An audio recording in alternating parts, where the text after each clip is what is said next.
Whether you're doing maintenance or restoration, you want to and make sure the glass is first seated good.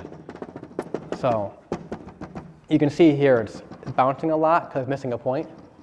So we're going to add another point to that. How many points do you need? Not a whole lot. On one like this, maybe like 2 and then 2 or 3 this way. So you don't need a ton of points. Okay. You can use a pull scraper. And you're just sort of like almost. And you just Oh, you pull it. Okay. pull it out like that. Now that one's a little bit on the edge. So I want to kind of yank it out just a bit like that. Yeah, this is just a, it's one of these basically. But I just made it flat. Yeah, they make tools for these, but they're cumbersome and you can actually, they're designed to push with a putty knife, but you can see it's the same thickness as the point. And so it bounces off and it's just not as good. It's not as firm. So now the points are all in. So now we're going to start with cleaning this glass before we go any further. The way that you clean glass, whether it's in your window or it's pulled out of your sash and it's on a work surface to clean, is we don't want to use commercial glass cleaner. So we don't want to use Windex, because Windex has additives to it that actually, it's good for cleaning windows when you're not restoring them, but they have additives to keep the dust and stuff from not sticking to your window. And so because of that, if you use Windex, those additives are stuck to the glass, and then your paint and your glazing sometimes will not stick to the glass either. So what I use is vinegar, white vinegar to clean, or alcohol, denatured alcohol. And today I brought denatured alcohol with me only because my vinegar bottle is at another client's job site. Typically I start with vinegar first, and I clean the whole glass with vinegar and get it all clean, and then I finish it with denatured alcohol. And the alcohol is great because it doesn't leave any streaking. It evaporates really quick. If you don't use denatured alcohol, because denatured alcohol has a VOC component to it. And so you don't want to breathe this stuff in too much. It's not good for your health. So you can use Everclear, like grain alcohol. And I have used it before, but it costs more money than just buying denatured alcohol. But it all works the same. Also, you want to use a straight razor blade to clean off all of the old paint and glazing and any kind of schmutz on the glass. So we'll start with this. So you can see here all of this sloppy painting from past years all over. We want to get that off. And we never use the blade side to side because it'll scratch the glass. We always want to go push. So we want to push this way. Get all that off.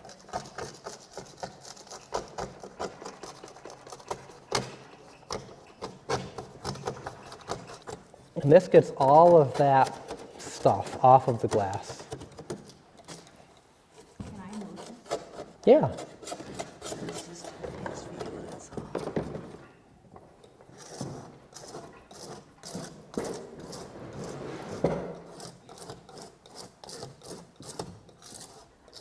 And I want to do both sides of the glass, interior and exterior. Now, once again, if we were restoring this and not maintaining it, and the glass is pulled out, it's much easier to clean the glass when it's not in the actual window. If you go this direction, then yes, you can scratch it. But I'm only going pushing. I'm going straight on it. There's no danger that way. Oftentimes, you will find scratches along the edge of the glazing, and that's from you people with sandpaper.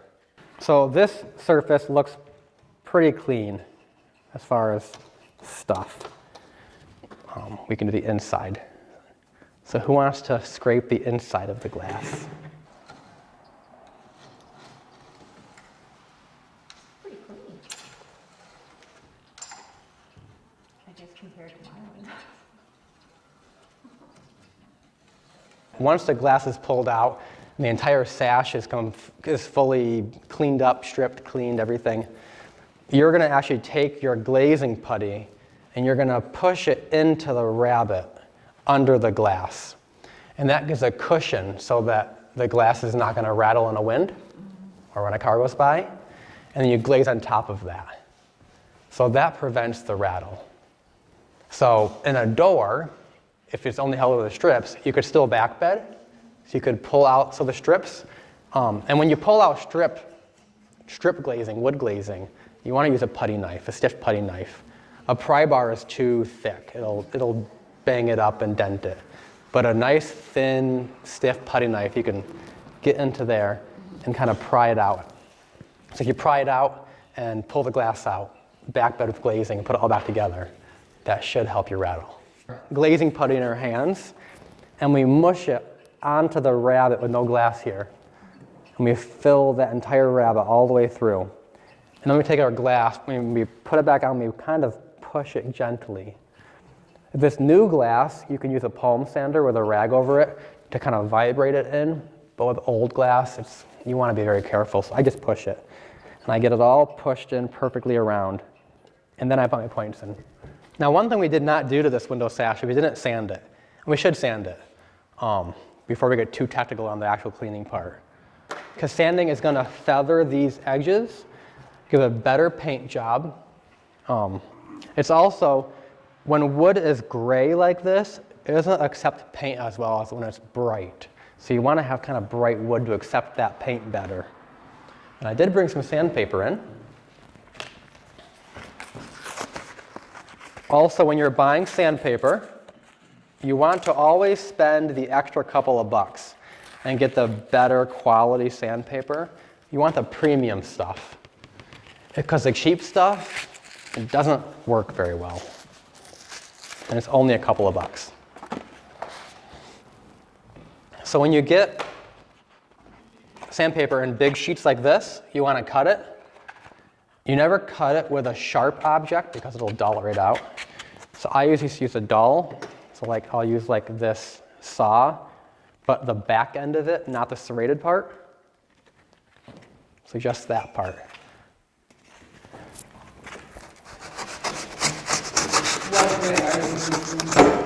So this is 80, and I use 80 for most of this stuff. I hardly ever use 60 or 40 grit ever.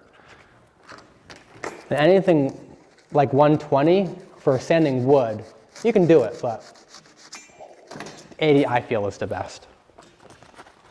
And then when you have sandpaper like this, you can either use a sanding block, like this, just a block of wood. You can wrap it around to sand. Or what I tend to do is I like to always feel my work when I'm doing it. And I feel like I can't feel it when I use a sanding block. So I just use a sandpaper. And so I fold it in thirds, like this. And then I fold it in half. Because if you just fold it in half, it's very slippery. But if you fold it in thirds and then in half, it's gritting on itself. So I like to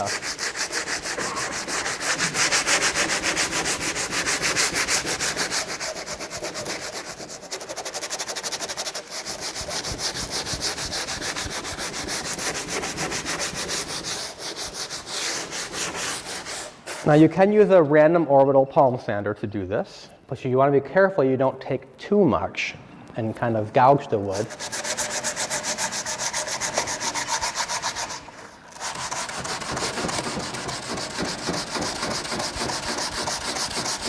And I'm just taking off any more loose paint that may be on there, and I'm feathering the existing paint.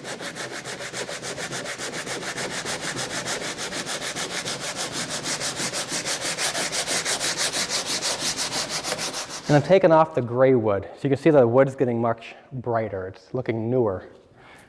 When you're doing sanding on the interior side, the profile, you also be very careful on doing that. So these are all sanding blocks of various sizes and shapes and concavities.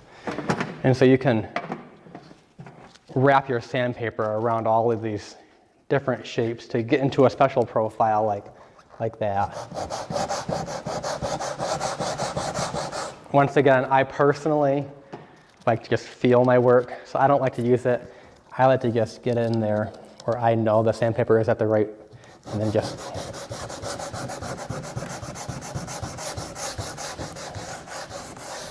now this one here, you can see it's a little bit of a concave with a flat part. So you want to get that corner in.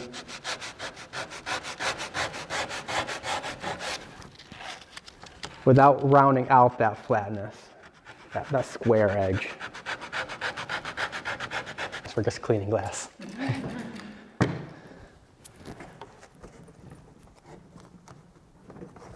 But you really want to get it nice and beautifully clean, because after it's glazed, you're not going to go back and clean it again.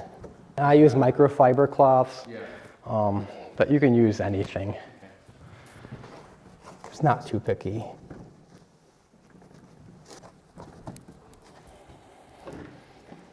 So that is semi-clean. I mean, in my shop, I spend a lot of time cleaning glass. I mean, I spend a half an hour alone just cleaning this glass. I'm using a vacuum, so I'm vacuuming all this as I go. And the vacuum gets most of the dust off. You use the alcohol. If you would use vinegar, would you still finish off with alcohol? Yeah, because the vinegar leaves streaks. So you want to use this to get rid of the streaks. Alcohol, vinegar will not do this. When you're cleaning with vinegar, and say I had this piece of glass and for some reason I wanted to write something on it, you know, the client's name for say, client. Vinegar is not going to take that off, but alcohol will wash it, and that's permanent marker. It's gone. We want to condition these rabbets.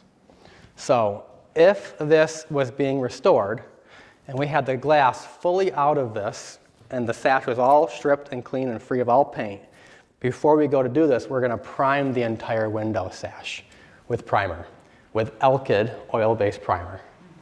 And we're going to prime all of the rabbets, and that primer acts as a way of conditioning the rabbet. If we don't condition the rabbet with something, then the wood on these is really dry, and it'll suck the moisture out of our glazing putty and cause it to crack and dry out too quick. So on this, we're not going to prime these because we don't have time today to prime and let that dry and stuff. So we're going to condition them with another form of conditioner. We're going to use a mixture of boiled linseed oil and turpentine. And I just bought these, so they're brand new. Now, if the wood is extremely dry, now these aren't, I mean, they're pretty dry, but they're not super, super bad. You can put this mixture on the entire window before you prime and completely treat the entire window with turpentine and boiled linseed oil. So I'm just going to add a little bit of, we're not doing a lot, so I'm not going to pour a lot.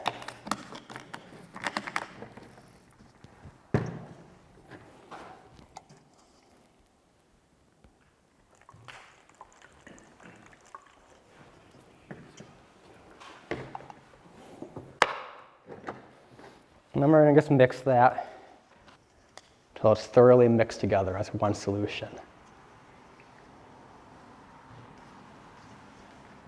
And then we're going to take a brush of some kind.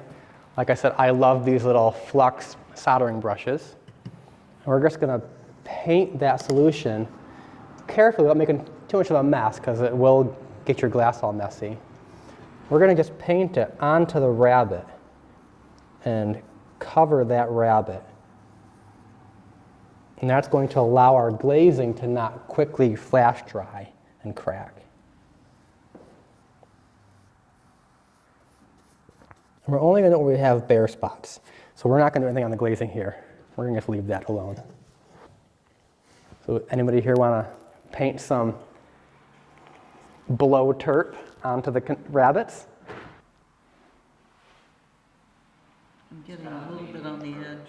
Oh, that's all right. You're going to do that. I did the same. It's pretty much the same medium for doing oil painting, right? Oh, yeah. Yeah, like I said, you could do the entire window sash with this before you primed it if you wanted. If it was super dried out wood. Do you recommend using it even if it weren't an old window? I mean, if you were just replacing the glass, so you would, could have. Yeah, I mean, if you're not priming, I would do this. Okay. If you're pulling the glass out and you have it all and you're restoring it, then you're going to prime all of that. Right. And the primer takes the form of this. You don't have to do both. So if you go to your local hardware store, you're going to find this, DAP window glazing. And that's probably all you're going to find. And it's really crappy. You don't want to use this stuff. Professionals say DAP is crap. What's that called? DAP, Oh, okay. it's just really bad glazing. It just What's the problem with it? doesn't last. It falls apart really quickly. It's hard to tool. It's bad stuff. The best stuff out there that people usually use is made by Sarco. So both of these are Sarco. And Sarco is linseed-based putty with some additives to it to make it easier to smooth and spread and work. It's really good stuff. Type M, this red label here, is what I usually use. Every window I do, I use Type M Sarco. And Type M is really good for doing shop work, and you're working within a workshop, and so your windows are sitting in your shop curing before you paint them. Dual glaze is better for doing on-site work. So if you're going to be on a ladder and you're glazing windows outside, this cures better out there with the wind blowing on it. But I prefer to always work in a shop and never on a ladder, so this is really the best stuff. Another kind of glazing you can use is this stuff made by Dana. And Dana is extremely authentic linseed oil putty. It's basically what they made in the 18th century, 19th century, not much farther from it. The other brand that makes linseed putty is called Allback. But Allback is super good stuff, but you have to really work it to get it to a workable consistency, meaning you have to take the Allback putty out. It's hard, and you have to knead it and massage it for about an hour sometimes, just to get it where you can actually work with it. But Dana is straight from the can, kneadable, ready to use. So I use this on my personal windows, my personal house, because it is so authentic and true and just good. It's good quality stuff. And if you use linseed oil paint and you use linseed oil putty, you can go right ahead and paint the same day. So you can glaze this window and then paint the window directly afterwards. If you use Sarco, you have to wait. The manufacturer says like 7 to 10 days sometimes to wait for it to cure before you actually paint. I actually wait a month. It's just my personal thing, and people usually don't wait that long, but I just don't want an issue if it not being dried and cured enough, because once you paint, if it has any kind of failure, you gotta go back and redo a lot of stuff. So I wait a month and let it sit in my shop and cure before I do the painting. If you're in a huge rush and you really want to get the window glazed and painted and you don't want to use linseed oil paint, this is aqua glaze, and it's not super good glazing. It's only rush stuff, but you can put this on and within a half an hour you can paint it. So they're both good quality. The quality is the same. It's just that this one has this one, if you put it on outside, like if we were working on a ladder out here, the wind blowing would help it cure and dry. This one has additives added to it so that without the wind blowing on it, it'll still cure and dry by sitting in your shop. So today, I think we're going to use the dual glaze because we are going to be reinstalling this outside. And I think I haven't used this in a while, but it lasts, so. Do these come in smaller sizes, so for like the homeowner who may only have a handful of windows within it? Yep, they all come in smaller sizes. And all of these putties, other than the crappy stuff, you can't buy anywhere locally. It's all online. But Atlas Preservation, I said before, they carry all of this stuff. Also, Amazon carries Sarco putty. Now, I'll admit, I don't ever use this because I'm always working in the shop. So this is probably 2 or 3 years old. And so I put plastic on top of it just to keep it from skinning over and going bad. So when you're glazing, you don't have to do this, but I like to do it. I wear gloves because linseed oil doesn't come off with regular soap and water. It takes a long time to come off. We do have disposable gloves too. And I brought a whole box here also. So the top of the can always has a tiny bit of a skin. We don't want to really use that skin.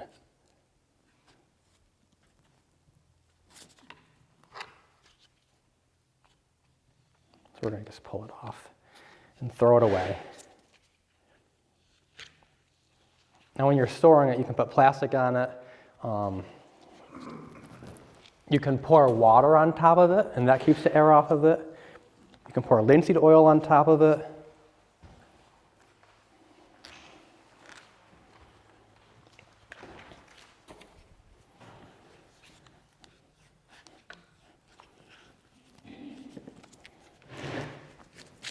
So this is glazing putty, and it's straight from the can, so it's going to be pretty good. And I didn't bring any with me, but typically as I'm working,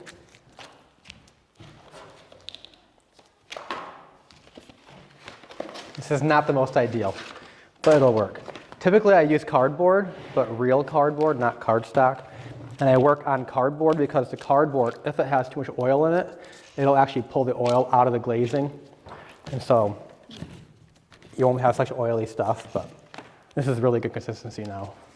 So you want to work it a little bit in your hands just to kind of warm it up a little bit. Now there's all kinds of techniques on glazing, and everybody has their own technique. No two alike. My technique is when I'm laying it in, I like to start it like a little tail, and then I spin my hand, and as I spin my hand, it like spaghettifies it out. And we're just kind of laying it on there. Then we're taking a putty knife, and you can use any kind of putty knife that you want. I prefer to use an angled putty knife like this, but you can use just a basic putty knife like I have in my toolboxes. You're going to mechanically push that glazing into that rabbet so it's nice and seated. Just like this.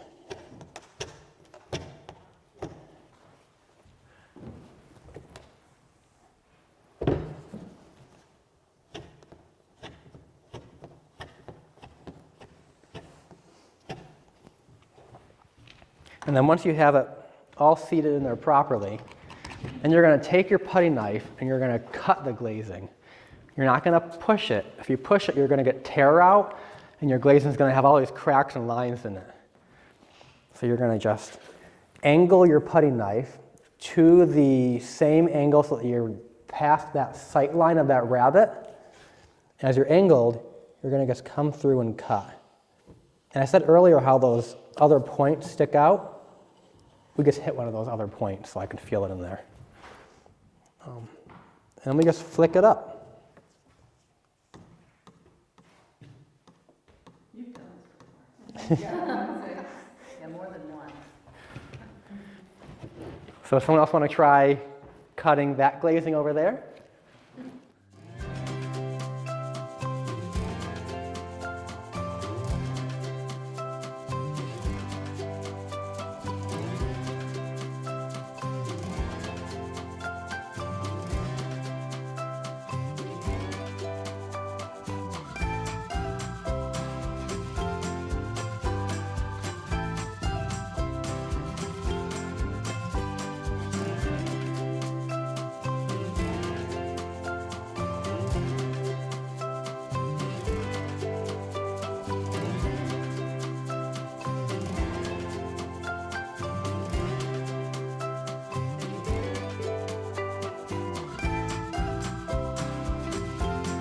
when you finish cleaning it off, if you pick up the sash and look on the inside, if you see it sticking through the sight line, then you'll want to go through and cut it again.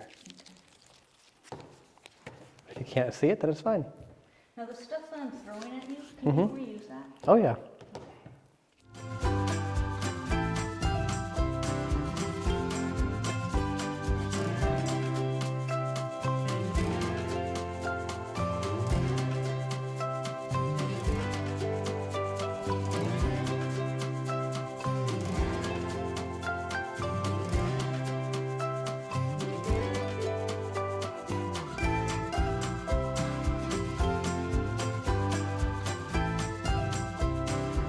Am I going over the old stuff? Yeah.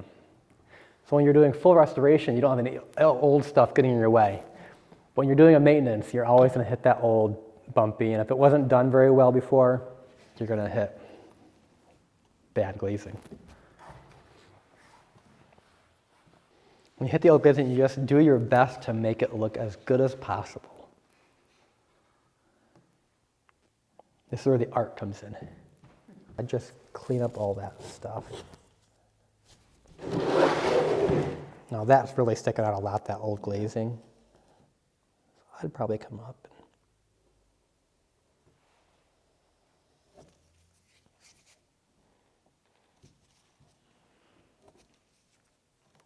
Sorry, I'm blocking you guys.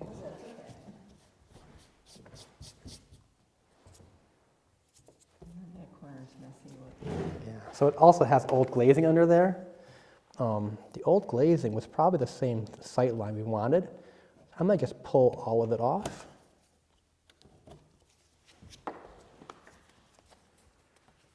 Just kind of.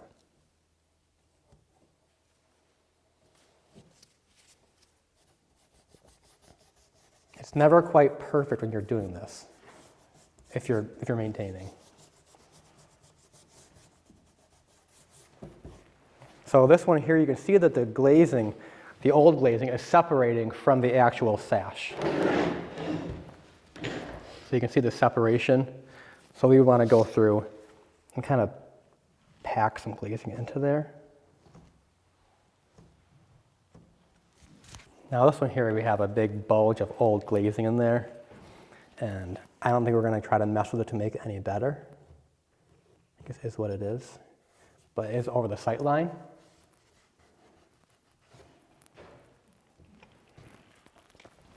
When we do the corners,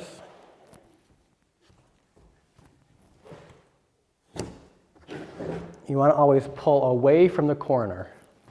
So you start in the corner here, and you pull away.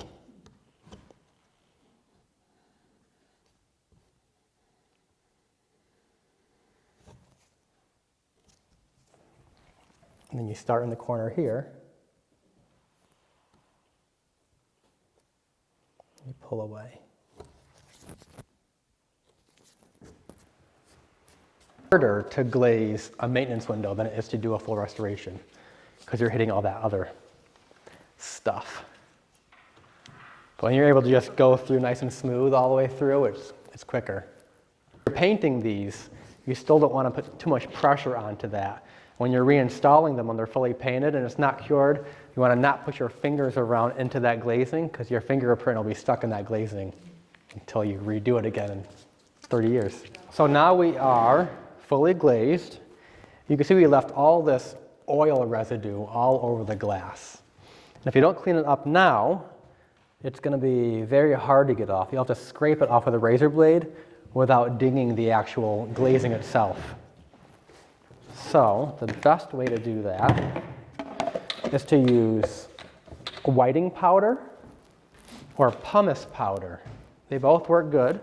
So I have whiting here and pumice here in a cheese container. And you'll take just a dry brush like this. What is that again? This is called whiting powder. So the whiting powder is absorbing all of that oil residue. So then we're going to take this very carefully without dinging that glaze we just did. We're going to smooth it around and clean up all of that oil.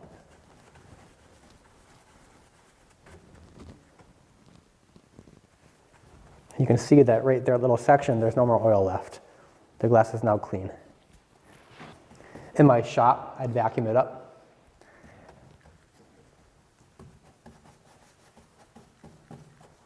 Traditional glazing, all it is whiting powder and linseed oil. Mix those two things together and you have glazing compound. It is, I think it's crushed lime, crushed limestone. I don't know. I don't know what it is actually.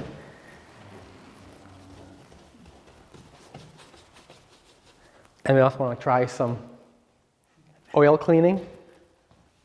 So by putting that on and absorbing the oil, there's no smearing. There's no smearing.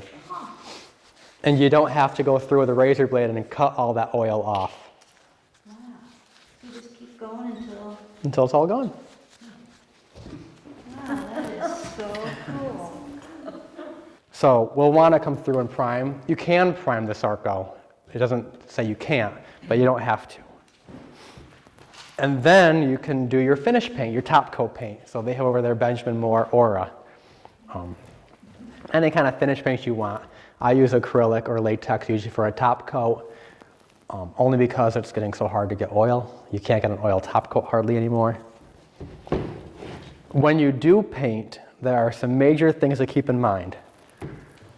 We're not going to paint today, but some painting technique things to know is you can't use masking tape to tape this off and then paint like people want to do. You have to really freehand all of this. If you use masking tape and peel it up, your paint's not going to last. So when you paint, you want to paint about a 1/16 of an inch overlap onto the glass. And that overlap creates a bond. Also, you don't want to go back after with a razor blade and clean up and get any of the paint that you kind of made a mess on off. If you nick that little 1/16 of an inch seal, the paint's going to peel at that level and peel off of your glazing. So you want to dip your brush, and it pays to buy a really good quality brush. So you don't want like a $5 brush. So dip into your paint, and then you want to run it down along just like this to paint over that 1/16 of an inch and the glazing. So you don't want to like do this kind of thing or, and you want to, you're painting the whole window. So typically I dip my brush into it and then to off, because it has a lot of paint on it sometimes, you want to offload a little bit here. So I offload up here and then I come down. I just very carefully get into it. And I get a run. And then I run out, like I come down and I run out of it. You also don't want to have any paint goobers on the side over here. So you want to make sure that you're, you don't want to paint this direction, because doing this, you're going to pull the paint out of your paint bristles onto the side of your window, which is going to cause issues when it's trying to go up and down. So I always paint in this direction, come off, and then you want to smooth your brush strokes out very carefully. One big long stroke with the grain. Same down here. Also, when you're painting, you never want to paint the sides. On a top sash, which is this one, this direction, you don't want to paint the upper part here. If you paint this, it traps moisture in and you can have issues. You do want to paint the meeting rail down here. So you paint this. And this is the exterior side, so this is the exterior paint color. On a bottom sash, this end is the interior paint color, so keep track of your paint colors. So all of the paint books say do not paint the bottom of the bottom sash, which is not in here, because it traps moisture, and if water gets into the window, which water gets into everywhere, it can't escape out the bottom, and then it causes that to rot, keeps the water in. But there are other people out there, like Steve Jordan, who wrote this book. Steve Jordan says that his experience is that it's best to paint it.